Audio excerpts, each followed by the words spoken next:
हाँ जी, कैसे हैं आप सब? बहुत बहुत स्वागत है आपका अमित पोपली के साथ कॉर्पोरेट न्यूज के अंदर। सबसे पहली बात, जो पहली बार आ रहे हैं, सवाल उठा सर ये चैनल किन के लिए है? ये सभी सीए, सीएस, सीएमए सभी प्रोफेशनल कोर्स करने वाले स्टूडेंट्स के लिए है, जहां पर उनकी नॉलेज को इनहेंस करने का काम किया जाता है। जो भी आप थ्योरेटिकल लाइफ में पढ़ते हैं, अपनी किताबों के अंदर पढ़ते हैं, खासकर लॉ से रिलेटेड चीजें, ऑडिट से रिलेटेड चीजें, उन सबको प्रैक्टिकल लाइफ में घट रही घटनाओं से लिंक कराने का काम इस चैनल पे किया जाता है। क्लियर हो गई इतनी बात? चले अब सवाल उठा सर ये सीरीज रोज आती है? नहीं, हर 2 या 3 दिन में आती है, ताकि कुछ कॉर्पोरेट इवेंट से इकट्ठे हो सकें, जिनकी डिस्कशन हम कर सकें, जिनका एनालिसिस हम कर सकें। जैसे हम लॉ के अंदर, जो मुझसे पढ़ते हैं वो जानते होंगे, लॉ के अंदर गहराइयों तक घुस के आते हैं, वैसे ही इन न्यूज का भी हम इन डेप्थ एनालिसिस करने की कोशिश करते हैं कि क्या हुई है ये घटनाएं।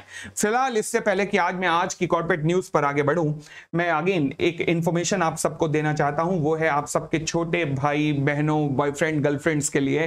वो ये कि अगर वो 11th एंड 12th क्लास के अंदर हैं तो उनको बोल देना without any cost 11th and 12th की कोचिंग अवेलेबल है वर्ल्ड ऑफ कॉमर्स क्लासेस पर।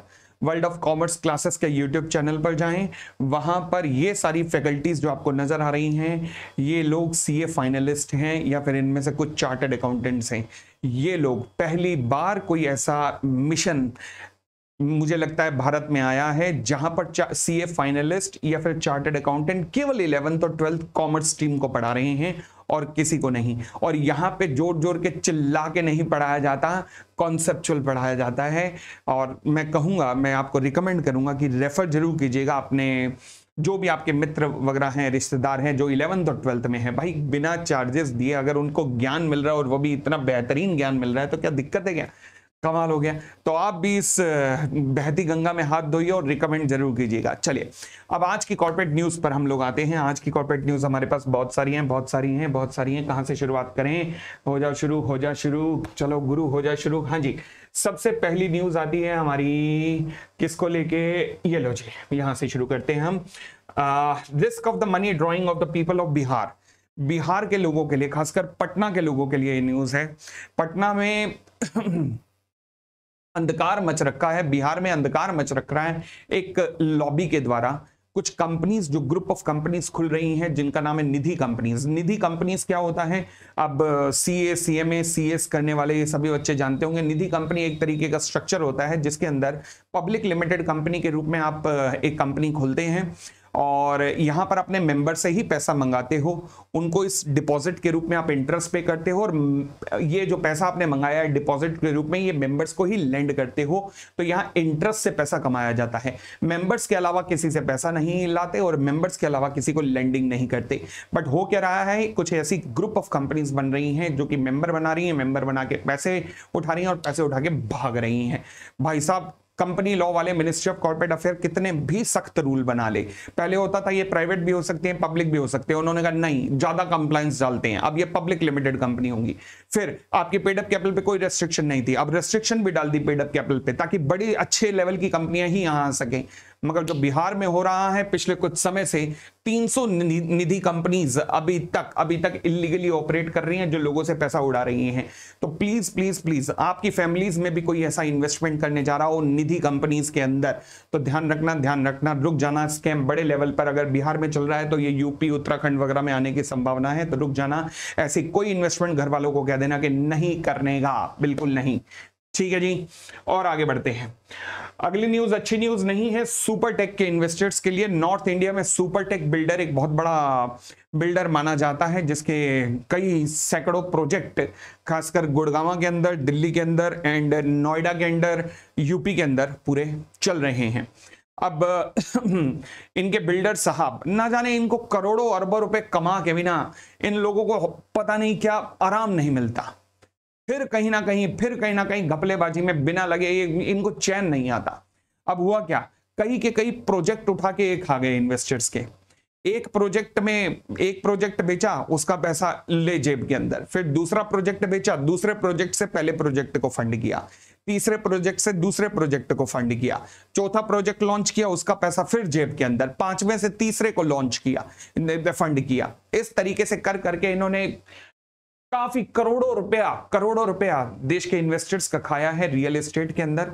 अब अल्टीमेटली एनफोर्समेंट डायरेक्टरेट के रडार पर आए हैं, क्योंकि जब भी इस तरीके के आप भ्रष्टाचार करते हो या पैसा खाते हो या ब्लैक मनी जनरेट करते हो तो आपके ऊपर लगता है कानून जिसे कहते हैं prevention of money laundering act. Prevention of money laundering act के अंदर जो जांच एजेंसी है उसका नाम है एनफोर्समेंट डायरेक्टरेट। क्या नाम है? Enforcement directorate. एनफोर्समेंट डायरेक्टरेट दो तरीके के मामलों की जांच करती है, एक मनी लॉन्ड्रिंग से रिलेटेड मामलों की और दूसरा फेमा फॉरेन एक्सचेंज से रिलेटेड मामलों की। तो फिलहाल एनफोर्समेंट डायरेक्टरेट ने इन्हें गिरफ्तार कर लिया है। 10 जुलाई तक अब ये गिरफ्तार रहेंगे, इनसे पूछताछ की जाएगी। इसे कहते हैं न्यायिक हिरासत में, जहां इनसे पूछताछ की जाएगी 10 जुलाई तक एनफोर्समेंट डायरेक्टरेट के द्वारा। तो ये लंबे गए हैं, अब ये पक्की बात है, ये लंबे गए हैं। चलिए जी, अब मगर मुझे चिंता हो रही है उन इन्वेस्टर्स को लेकर जिनके जो प्रोजेक्ट है अंडर कंस्ट्रक्शन है। तो पक्की बात है इनके गिरफ्तार होने का मतलब है कि वो जो जितने भी अंडर कंस्ट्रक्शन प्रोजेक्ट हैं वो सारे के सारे अभी ठप पड़ने वाले हैं। तो जिन इन्वेस्टर्स ने करोड़ों रुपए अपनी जिंदगी भर की कमाई ऐसे प्रोजेक्ट्स में लगा दी इस कंपनी के, पहली बात तो शायद लगानी नहीं चाहिए थी, पिछले 4-5 साल से कंपनी अंडर स्क्रूटनी थी, बट फिर भी जो पुराने समय से लगा के बैठे हैं और प्रोजेक्ट अभी तक खत्म नहीं किए इन लोगों ने, उनके लिए थोड़ा सा टाइम लग सकता है। आगे जाने क्या डिसाइड होता है, ये कोर्ट और मिनिस्ट्री ऑफ कॉर्पोरेट अफेयर्स दोनों के ऊपर अभी आएगा कि आगे क्या डिसाइड होता है। मुझे लगता है हमें ट्राइब्यूनल के जजमेंट का जल्द वेट करना चाहिए। चलो जी, फिलहाल आगे बढ़ते हैं। अगला है आज की खबर, हाँ, सेबी को लेके। सेबी ने एक बहुत अच्छा स्टेप लिया है। अच्छा स्टेप क्या है? देखो जी, जब भी आप किसी आईपीओ में इन्वेस्ट करते हो तो आईपीओ में जिस दिन उसकी क्लोजर डेट होती है ना, तो उसे T+6 डेज के अंदर लिस्ट किया जाता है। तो वो 6 दिन के लिए आपको इंतजार करना पड़ता है कि पता नहीं आएगा नहीं आएगा, पैसा आएगा नहीं आएगा, मतलब लिस्ट होगा कितने पे होगा या फिर अलॉटमेंट होगा कितने शेयर्स होंगे। अब इस टाइम पीरियड को घटा के कितना कर दिया गया है, लिस्टिंग टाइम T+3 डेज, यानी कि जिस दिन ट्रांजैक्शन हो इसके 3 दिन के अंदर अंदर अब आपके closure of the subscription list जो होता है ना, उसके 3 दिन के अंदर अंदर अब ये ऑफर स्टॉक एक्सचेंज के ऊपर लिस्ट होने के लिए आ जाएगा। जो भी आईपीओ होगा, एक होती है आईपीओ मतलब प्राइम मार्केट और एक होती है सेकेंडरी मार्केट। जैसे ही कोई भी शेयर स्टॉक एक्सचेंज पे डील के लिए अवेलेबल हो जाता है, इसका मतलब है वो स्टॉक एक्सचेंज पे आ जाता है। स्टॉक एक्सचेंज पे आ जाने का मतलब है कि ये लिस्ट हो चुका है। अब पब्लिक इसके शेयर में खरीद फरोख्त कर सकती है। परंतु जब आप आईपीओ में इन्वेस्ट करते हैं तो उसे कहते हैं इनिशियल पब्लिक ऑफर या फिर प्राइम मार्केट। ठीक है, तो प्राइम मार्केट से सेकेंडरी मार्केट का जो गैप था वो T+6 डेज था, यानी कि क्लोजर ऑफ द ऑफर से लेकर 6 दिन के गैप था, बट अब उसे T+3 डेज सेबी ने कर दिया है ताकि इन्वेस्टर्स को अब ज्यादा इंतजार ना करना पड़े। अच्छी न्यूज है, विदेशों में भी, यूएस वगैरह में भी यही कल्चर चलता है, ऐसा ही कल्चर चलता है, तो सभी उसी कल्चर पर जा रहा है, तो अच्छी बात है।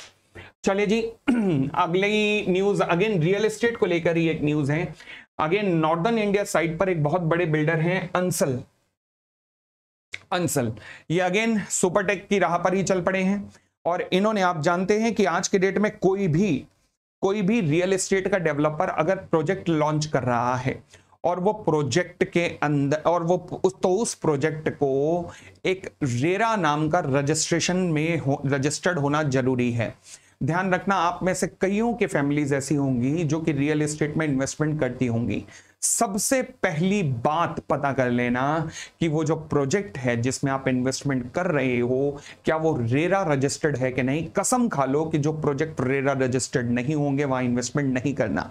अभी क्या हुआ, मेरे अंकल हरिद्वार से हट के सहारनपुर में एक इन्वेस्टमेंट करने जा रहे थे, तो उन्होंने कहा अमित मैं इन्वेस्टमेंट कर रहा हूँ, क्या, मैं अब प्रोजेक्ट का नाम नहीं लेना चाहूंगा, ठीक है जो भी है, तो उन्होंने कहा क्या बढ़िया इन्वेस्टमेंट है, अरे देहरादून की पहाड़ियां नजर आती हैं चारों तरफ, देहरादून केवल 6 या 7 किलोमीटर। मैंने एक सवाल पूछा, मैंने कहा रेरा रजिस्टर्ड है? उन्होंने कहा नहीं रेरा रजिस्टर्ड नहीं है, बट उनके ऊपर लगता नहीं है। मैंने कहा अच्छा, क्या वो मतलब भारत के बाहर आ गए क्या? आप कहने लगे नहीं। मैंने कहा कितना बड़ा प्रोजेक्ट है? कहने लगे सैकड़ों प्लॉट है। मैंने कहा अच्छा, जरा कॉन्फ्रेंस कॉल पे ले सकते हो? जो उनके एग्जीक्यूटिव थे, सेल्स एग्जीक्यूटिव, उनसे कॉन्फ्रेंस कॉल पे लिया। मैंने कहा मैडम ये रेरा रजिस्टर्ड क्यों नहीं है? कहने लगे सर हमारे देहरादून में ना रेरा लगता नहीं है। अब ये बेवकूफ बनाने के बेहतरीन बहाने हैं। हमारे देहरादून में, हमारे यूपी में, हमारे उत्तराखंड में, हमारे दिल्ली में रेरा नहीं लगता। बेटा रेरा पूरे भारत में लगता है, समझ आई बात? तो ध्यान रखना, आप किसी भी बिल्डर के अगर प्रोजेक्ट में इन्वेस्ट कर रहे हो, सबसे पहला सवाल जो उससे पूछना रेरा है, अगर है तो ले लेना, ना हो तो मत लेना। समझ आ गई बात? क्योंकि रेरा कानून आपके हितों की रक्षा करेगा, वही अंसल ने किया। अब अंसल ने क्या किया, एक प्रोजेक्ट का एक हिस्सा रेरा में रजिस्टर्ड ना करवा के बेच दिया, उठा के बेच दिया। अब रेरा कानून के अंतर्गत आ गया, रोक लगा दी कि बेटा अब तुम प्रॉपर्टियां ही नहीं बेच सकते अपनी। ये रेरा कानून इतना जबरदस्त है, ध्यान रखना। चलिए अगली खबर आती है मेरे पास गो फर्स्ट को लेकर, एटलीस्ट एक अच्छी खबर है। मैंने आपको पहले भी बताया था, कंपनी ने डिमांड की है अपने लेंडर से कि भैया हमारी फ्लाइट्स नहीं चल पाएंगी, हमें फंड्स की कमी पड़ रही है। फ्लाइट के डूबने का रीजन मैंने पिछली कॉर्पोरेट न्यूज में भी बताया था कि कंपनी ने कहा है हमें 600 करोड़ रुपए अर्जेंट बेसिस पे चाहिए। फिलहाल इसके मनी लेंडर्स जो थे, जितने भी बैंक्स थे, उन्होंने मीटिंग की है और 425 करोड़ रुपए देने को तैयार हो गए बैंक्स। बट इनके बैंक्स के अभी सैंक्शन करने से अभी कुछ होगा नहीं। क्यों?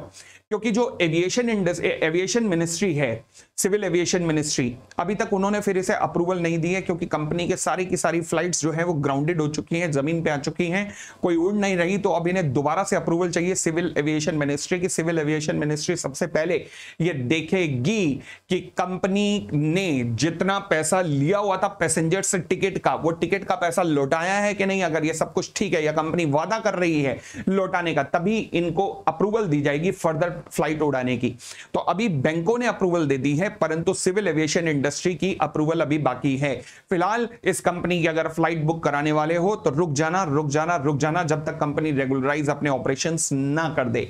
कंपनी में प्रॉब्लम चल रही है, ध्यान रखना।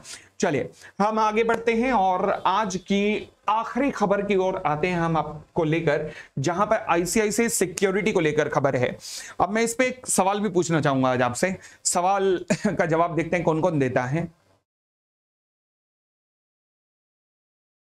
आई एम श्योर जो बच्चे सीएस एग्जीक्यूटिव में, सीए में फाइनल में और सीए फाइनल कर रहे होंगे उनको जवाब जरूर पता होगा, बट फिर भी टेस्ट करने में क्या जाता है। चलिए आज हुआ क्या है, आईसीआईसीआई बैंक जो कि अपनी सब्सिडरी कंपनी के अंदर 67% शेयर होल्ड करता था, अराउंड 67% शेयर होल्ड करता था। अब डिसीजन लिया गया है कि हम कंपनी को अपनी 100% सब्सिडरी बनाने वाले हैं। कितनी परसेंट? 100% सब्सिडरी बनाने वाले हैं। दूसरे शब्दों में आईसीआईसीआई सिक्योरिटी जो है अब वो डी लिस्ट होने वाली है, स्टॉक एक्सचेंज से हट जाएगी, क्योंकि 100% शेयर आईसीआईसीआई बैंक के पास चले जाएंगे। क्योंकि आईसीआईसीआई बैंक जो अराउंड 67% शेयर होल्ड करता है, अब 100% अपनी होल्डिंग इस कंपनी पे रखने वाला है। सबसे पहली बात, आईसीआईसीआई सिक्योरिटीज के शेयर होल्डर को बेनिफिट है या नुकसान है? मैं कहूंगा 2% का बेनिफिट है, प्रीमियम 2% का मिलेगा, बस ज्यादा नहीं मिलने वाला, क्योंकि ऑलरेडी शेयर 8% जंप कर चुका है। बहुत ज्यादा बेनिफिट नहीं मिला। क्यों? क्योंकि 100 शेयर आईसीआईसीआई सिक्योरिटी के बदले में 67 शेयर ऑफ आईसीआईसीआई बैंक मिल रहे हैं। बहुत ज्यादा बेनिफिट नहीं है, 2% का बेनिफिट है, प्रीमियम का बेनिफिट है, बहुत ज्यादा बेनिफिट अगेन नहीं मिला है। अब अगली बात तो यानी कि अब आईसीआईसीआई सिक्योरिटी आईसीआईसीआई बैंक की हो जाएगी। यस, दोनों की कॉर्पोरेट लीगल एंटिटी मेंटेन रहेगी। यस, क्योंकि आईसीआईसीआई सिक्योरिटी बेशक 100% सब्सिडरी कंपनी है, but separate legal entity maintain रहेगी, ध्यान रखना। तो 2 कंपनियां ही मानी जाएंगी। बट मेरा सवाल यह है आप सबसे, और जिनको भी आंसर पता हो, अब मैं चलो बता ही देता हूं, सस्पेंस पे क्या छोड़ना। हाँ जी, सवाल यह है पहला मेरा कि बताइए कौन सा सेक्शन ऐसा है कंपनीज एक्ट में जो कि बात करता है इस तरीके की, जहां एक कंपनी दूसरी कंपनी को अपनी होली ओन सब्सिडरी बनाने जा रही है। 67% के शेयर्स थे, अब 100% सब्सिडरी बना रही है। बताइए कौन सा सेक्शन है? 5 सेकेंड, 1 2 3 4 5। हाँ जी, the section is section 235 of the companies act 2013। ठीक है जी, जिन्हें नहीं याद वो रिकॉल कर लें। जब एक कंपनी दूसरी को अपनी 100% सब्सिडरी बनाने के लिए जाती है तो section 235 of the companies act 2013 यहां पर अट्रैक्ट हो जाता है। तो फिलहाल नॉर्मली डी लिस्टिंग पे ना, जब कोई कंपनी डी लिस्ट हो रही हो तो उसे बेनिफिट्स मिलते तो हैं, सॉलिड बेनिफिट्स मिलते तो हैं। जैसे हुआ क्या था कि कैडबरी इंडिया के केस में हुआ था। कैडबरी इंडिया की जो होल्डिंग कंपनी थी 72% होल्ड करती थी, जिसका नाम था मॉन्डेलीज नाम की कंपनी। कैडबरी इंडिया जो कि लिस्टेड कंपनी थी, उसमें 72% शेयर होल्ड करती थी। उस टाइम कैडबरी इंडिया का शेयर 240 रुपए का था। तो मॉन्डेलीज ने क्या किया, कंपनी को ऑफर दिया, इसको कैडबरी इंडिया के शेयर होल्डर्स को, कि आप अपने शेयर्स हमें दे दीजिए और पैसे बताइए कितने चाहिए। 240 रुपए के शेयर पे नेगोशिएशन हुआ था, इतने टाइम नेगोशिएशन चला और नेगोशिएशन हो के प्राइस फाइनली डिसाइड हुआ था अप्रोक्सीमेटली 2400 पे डील हुई थी भाई साहब। तो फिर क्योंकि भाई 72% शेयर थे ना मॉन्डेलीज के पास, तो स्पेशल रेजोल्यूशन पास हो नहीं सकता था अमेलगमेशन या मर्जर वगैरह के लिए, नहीं हो सकता था ना। तो अब क्या किया जा सकता था, देखो section 235 of the companies act कहता है कि ये सेक्शन तभी आगे बढ़ेगा जब आपने सामने वालों को ऑफर दिया, उन्होंने आपके ऑफर को स्वीकार किया, इतना स्वीकार कर लिया कि आप कम से कम 90% शेयर सामने वाली कंपनी के एक्वायर कर पा रहे हैं। तो अभी आईसीआईसीआई बैंक ने आईसीआईसीआई सिक्योरिटी को मर्जर का डिसीजन लिया है। अभी ये शेयर होल्डर के पास प्रपोजल जाना है, अभी बहुत सारी फॉर्मेलिटी एनसीएलटी में अप्रूवल होना है, ये सारी फॉर्मेलिटी स्टॉक एक्सचेंज से अप्रूवल होना है, ये सब ये होने हैं, अभी सब होने हैं, ठीक है ना। तो आगे मैं अपडेट रखूंगा आपको कि क्या क्या होने वाला है, बट फिलहाल ज्यादा बेनिफिट नहीं है और मुझे लगता है कहीं ना कहीं आईसीआईसीआई बैंक जो है 90% अचीव कर भी लेगा बड़े आराम से, क्योंकि 67% उनके पास ऑलरेडी है, 23% बड़े बड़े एचएनआई वगैरह के थ्रू वो उनको परस्यू करके 90% एक्वायर कर लेगा। कहीं ना कहीं आईसीआईसीआई बैंक को प्रॉब्लम आएगी नहीं। फिर भी मैं आपको अपडेट करता रहूंगा, इस मामले में अपडेट करता रहूंगा, ठीक है जी। चलो जी, तो ये थी हमारी आज तक की कॉर्पोरेट न्यूज। ऐसे ही हम और कॉर्पोरेट न्यूज के थ्रू, इसे मैं अपने प्रोग्राम को ना वैसे नाम देने वाला हूं एक करंट अफेयर प्रोग्राम। मुझे बताना आपको ये नाम कैसा लगा, और अगर ये चैनल पसंद आया तो प्लीज इसे लाइक कर देना और हो सके तो दोस्तों को भी शेयर कर देना, ताकि जो सभी आपके मित्र संबंधी जो लोग भी सीए सीएस सीएमए वगैरह कर रहे हैं वो एटलीस्ट अपने कॉर्पोरेट ज्ञान को बढ़ा सकें इस चैनल के through. Thank you, thanks a lot, bye bye, take care and खुश रहिए।